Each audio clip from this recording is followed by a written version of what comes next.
video. This was made out of a request by someone who I think wants to speedrun Medal of Honor Vanguard. I haven't done it in a while, but very soon I'll be able to record it properly, so that's when I'll start speedrunning the game again in like a week or two. But they were wondering how exactly it's supposed to go, so I decided to do this real quick. So, let's begin, yeah? We start on the menu. For example, this is my current best off-target world record of 4:11. Could definitely go down to under 3 minutes if I fix a few issues. I have about at least 10 seconds of extra time that I could fix.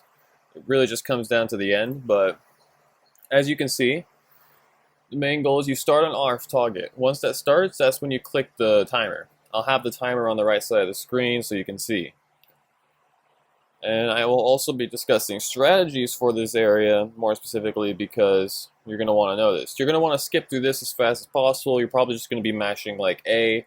That's for because I use the Wii personally because I can't aim with one of these joysticks or whatever.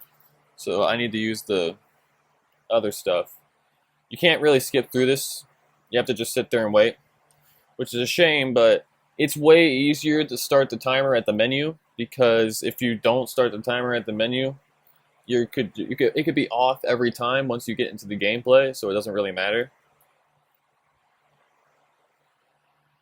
Because in reality, like, the first 2 minutes of this area, I mean the first like minute, I'd say like the first 30 seconds is just this. Now, I am the best Medal of Honor speedrunner currently, so I know all the strats for at least this area. Now, what's interesting about this game is that many of the CPUs that you need that are in the way, many of the Italians/Germans, are not required. I will be showing which ones aren't required, and I'll be telling you where you exactly want to do. Well, first we're going to be on easy mode. So now we're going to start with the landing. I'm sure that 11 people have seen my landing, so what you're going to want to do is you're going to want to land near that house right on that cliff. That is actually where you're supposed to land in-game, as it is the fastest area to get through. You're going to want to skip that You're going to want to skip that dude. You're going to want to skip the MG42 guy on the cliff. Just run right past him. There is a small chance he will shoot you, screwing up your speed.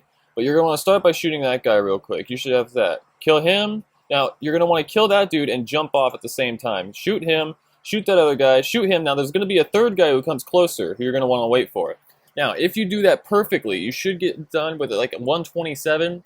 I've never gotten lower than a 127, but you'll more consistently most likely get done with a 128, 129, maybe 130 if you're not that good.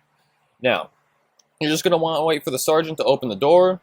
He opens the door, you go sprinting. You're going to want to start by shooting the guy on the balcony at the top left immediately, shoot the guy on the other balcony on the top right, then you're going to sprint toward, you want to shoot these two guys as fast as possible. Now, if you do it perfectly, the issue with this is the MG42 just screw ups everything. Now, in theory, you're supposed to shoot those two guys while they're running away, and then immediately shoot the MG42, which should save about 5-6 seconds that I could not save at that moment. You're going to want to shoot these last two guys up here, and you can move on. Run back down as fast as you can. Screw those two Germans, they are not required.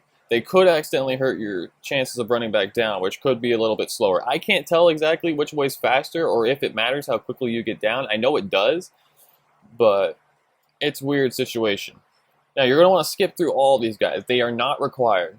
None of them are required. There's only one that's not required. You want to shoot him because he'll just slow you down. It's just faster if you run right past him.